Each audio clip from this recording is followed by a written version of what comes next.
Hello, English learners. Welcome back to another episode here on Talk Flora. I am so happy to see you all today. I'm Emma. And I'm Jack. Welcome back, everyone. It is awesome to have you here with us. You know, Emma, I was looking at the comments from our last video, and wow, the Talk Flora family is growing so fast. I know, right? It warms my heart. But Jack, I noticed something interesting in the comments recently. Oh, what's that? Well, usually people ask us for grammar rules or vocabulary lists. They want to know, Emma, what is the past perfect tense? Or, Jack, how do I use idioms? But this week, it was different. Yeah, I saw that too. A lot of people were saying, I know the words, but I can't speak. Or I freeze when I see a native speaker. Exactly. They aren't asking for teaching today. They are asking for help. They need confidence.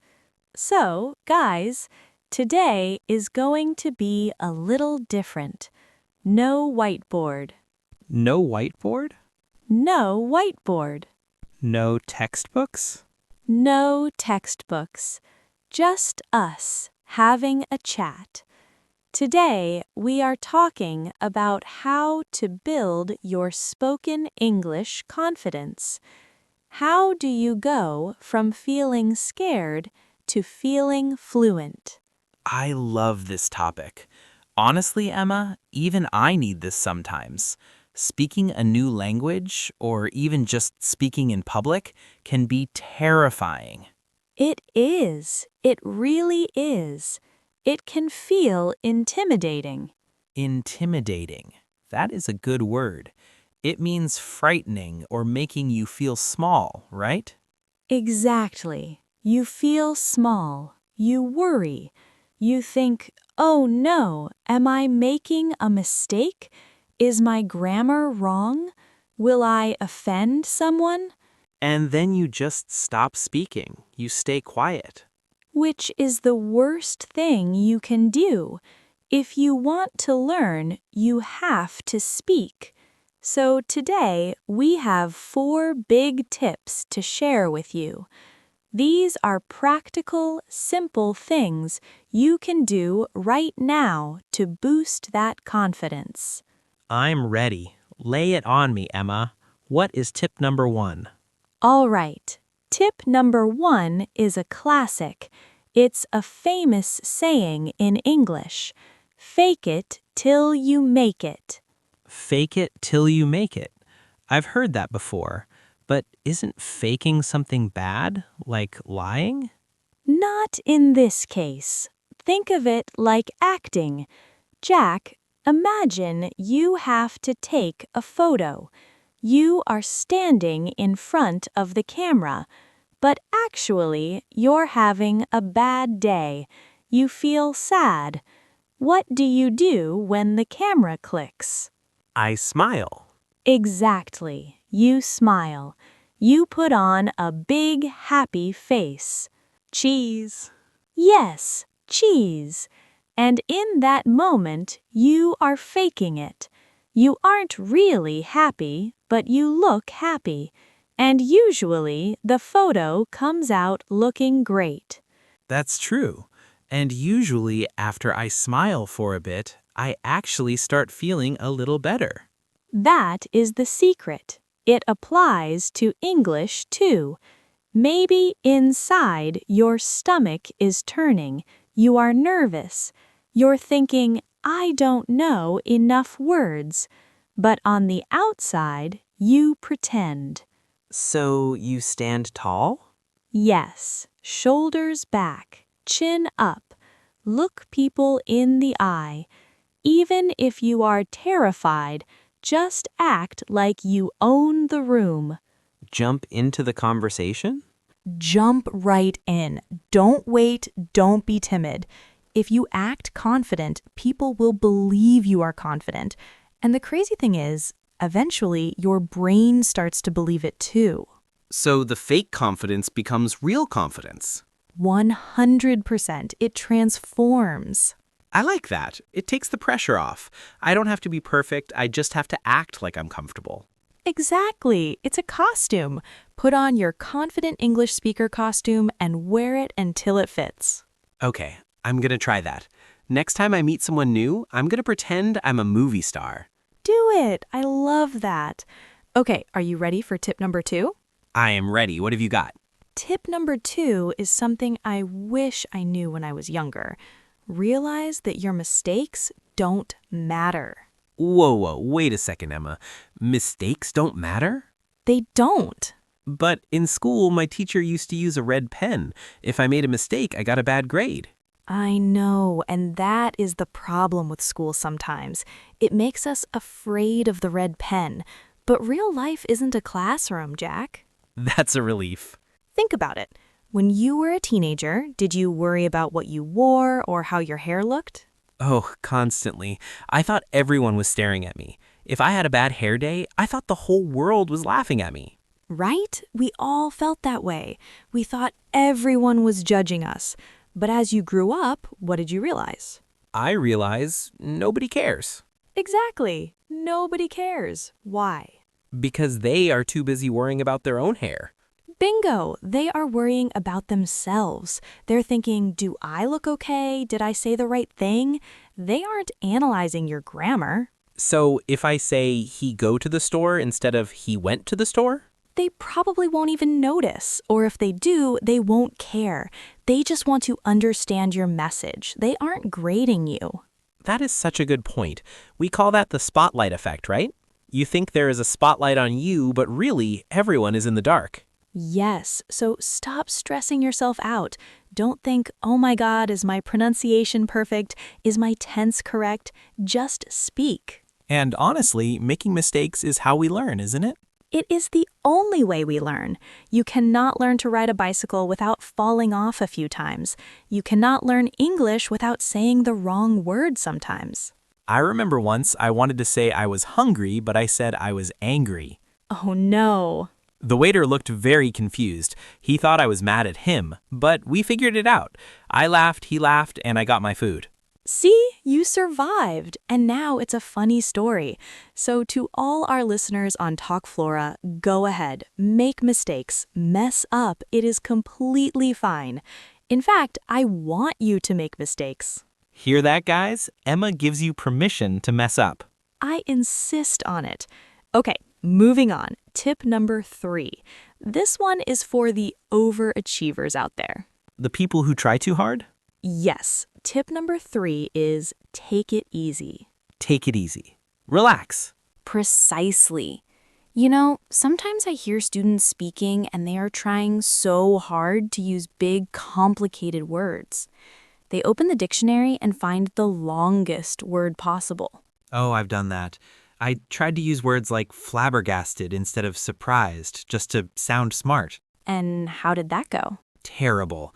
I stuttered, I forgot the word halfway through, it was awkward. Exactly. Just because you are speaking English doesn't mean you need to sound like a professor from the 1800s. You don't need to use every new word you learned yesterday. So simple is better? Simple is confident. Clear is confident. You don't have to be conscious of every single grammar rule. What should I focus on instead? Listening. Listening? But we are talking about speaking confidence. I know, but conversation is a two-way street. The most important thing to do when you're talking to someone is to listen carefully to what they are saying. That makes sense. If I am too busy thinking about my next big word, I'm not listening to you. Right. And then the conversation feels weird. But if you listen, your response can be simple. You can just smile or nod or say, "Really?" or "That is interesting." Yeah, you don't need a 5-minute monologue. A simple question works too. Exactly. Save the big speeches for later. When you're just chatting, take it easy. Breathe. Keep your sentences short. It takes the pressure off you. I feel more relaxed just hearing that. I don't have to perform. I just have to connect. Connection over perfection, Jack. Always. I love that. Connection over perfection. That should be on a t-shirt. We should make Talk Flora t-shirts. Okay, we have one last tip, and this one is the most practical one. Okay, what is tip number 4? Tip number 4, prepare. Or, in other words, practice.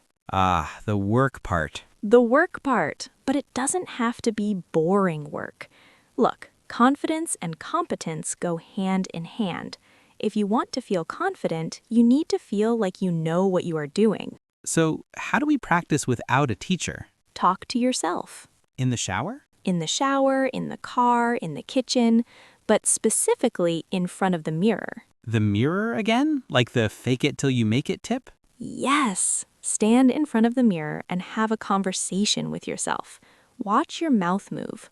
Look at your expressions. It sounds a little crazy, talking to a mirror. It might feel silly at first, but it is powerful. When you hear yourself speak, you catch things. You might realize, oh, I stumbled on that word. Let me try it again. You can self-correct. That's true. It's a safe space. Nobody is judging you in the mirror except you. Exactly. And another part of preparation is reviewing. Don't just keep jumping to new lessons. I'm guilty of that. I watch one video, then the next, then the next. And you forget everything from the first one. Slow down. Review what you have learned. Practice the basics. When you know the basics really, really well, you will feel solid. You will feel strong. It's like building a house. You need a strong foundation. Precisely. If your foundation is strong, you can build anything. So review your notes. Say the phrases out loud. Get comfortable with the words you already know before you try to learn 1,000 new ones. So, to recap, Emma, let me see if I got this right. Go for it. Number 1, fake it till you make it. Act confident even if you aren't. Check. Number 2, mistakes don't matter. Nobody is judging me, they're judging themselves. Check. Number 3, take it easy. Keep it simple. Don't try to be a dictionary. Check. And number 4, prepare well. Talk to the mirror and review. You got it. A perfect summary. Wow, breaking it down like that, it feels doable. It feels like something I can actually do today. That is the goal. I really hope these tips are useful for all of you watching. Confidence isn't something you are born with, guys. It is a muscle. You have to build it. And we believe in you. Seriously. We see you trying, we see you learning, and you are doing great. You are doing amazing. Don't let fear stop you. You have a voice, and the world wants to hear it. Absolutely. Hey, if you found this conversation helpful, please let us know. Yes, we love hearing from you. If you haven't subscribed yet, please hit that subscribe button for the Talk Flora channel. It really helps us out, and it helps you learn great English. Also, let us know in the comments, which tip are you going to try first? Are you going to talk to the mirror, or are you going to fake it? Actually, Jack, before we go, can we talk a little bit more about that mirror idea? I feel like we brushed over it, but it's so important. Yeah, sure. I joked about it being crazy, but honestly, whenever I have a presentation at work, I do it. You do? Tell me about that. Well, I get really nervous about public speaking, even in my own language. So the night before, I lock my bedroom door. So no one sees you. Exactly. I don't want my roommates thinking I've lost my mind. I stand in front of the full-length mirror and I give the whole speech, from start to finish. And what happens when you mess up? The first time, I mess up a lot. I stumble, I forget what I wanted to say, but because no one is watching, I just take a breath and start that sentence again. That is the magic of it. It's low stakes. Low stakes? Low stakes means there is no risk. If you mess up in front of the mirror, you lose nothing. But if you practice there 5 times, when you get in front of real people where the stakes are high, you've already done it. Your mouth remembers the words. Muscle memory. Yes, your tongue is a muscle. It needs to learn the shape of the English words. That makes so much sense. You know, another thing about faking it that we mentioned earlier, I think posture is huge. Oh, absolutely. Let's dig into that. What do you mean by posture? Well, when I'm nervous, I tend to hunch over. I cross my arms, I look at the floor. The "don't look at me" pose. Yeah, I'm basically telling people please don't talk to me, but if I force myself to uncross my arms and stand up straight, I actually feel my voice gets louder. It does. Physically, it opens up your diaphragm so you can project your voice better. But also, it sends a signal to your brain. It says, I am here, I am present. And to the person you are talking to. If you look someone in the eye, they think, wow, Jack is really listening to me. He is engaged. And that makes them more comfortable. Which makes me more comfortable. It's a loop. A positive feedback loop. I love that. You know, I have a story about the mistakes don't matter tip too. Oh, do tell.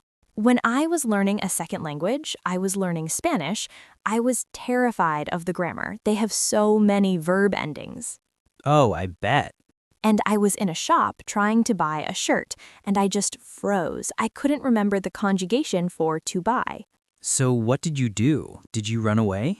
I almost did, but then I remembered communication is just about getting the idea across. So I just pointed at the shirt and said, me, money, this. Me, money, this? It was terrible grammar. It was caveman speak. But did you get the shirt? I got the shirt. The shopkeeper understood perfectly. She smiled, she took my money, and she gave me the bag. So you succeeded. I succeeded. And that taught me that grammar is a tool, but it's not the goal. The goal is the shirt. The goal is the shirt. I love that. The goal is the connection, the result, not the perfect sentence structure. Exactly. Listeners, think about that. What is your shirt? Are you trying to order coffee? Are you trying to make a friend? Focus on that goal. Don't focus on the grammar.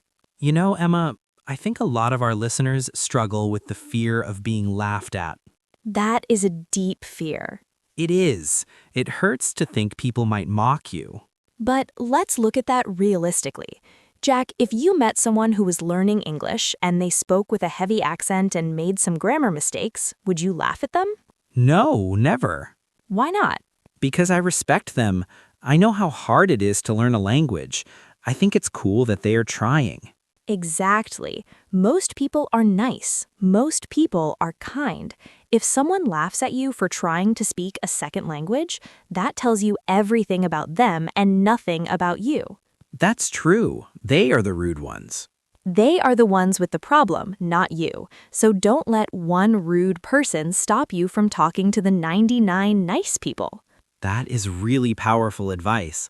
Ignore the haters. Ignore the haters. Focus on the helpers. Speaking of helpers, let's talk about the Talk Flora community for a second. Let's. I am always amazed by the comments section. Everyone is so supportive. It is the safest place on the internet. It really is. People write, I'm from Brazil, I'm from Japan, I'm from Bangladesh, and they all encourage each other. So if you are feeling shy, maybe start there. Practice your English in our comments. That's a great idea. It's writing, so you have time to think. You can prepare. Exactly. Apply tip number 4, prepare. Write your comment, read it over, and hit post. It's a small step toward confidence. And nobody's going to judge you. We are all learning together. We're all on the same boat. You know, Jack, there is another aspect of take it easy that we missed. What's that? Speed. Oh, speed, yeah.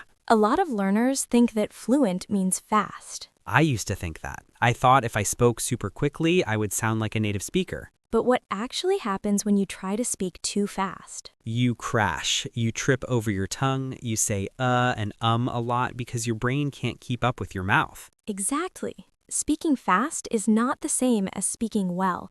In fact, some of the most confident speakers speak slowly. They take their time. They pause, they breathe. It actually makes you sound more intelligent and more in control. So slowing down is actually a power move. It is a power move. If you rush, you look nervous. If you take your time, you look like you own the time. Wow, I never thought of it that way. I always felt like I was wasting people's time if I was slow. Not at all. People appreciate clarity. If you speak slowly and clearly, they understand you the first time. If you speak fast and mumble, they have to ask, "What? Excuse me?"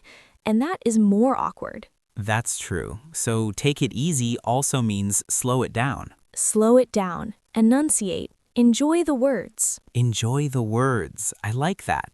English has some cool words. It does. It's a fun language. It can be frustrating, sure, but it's also expressive. Let's go back to the prepare tip.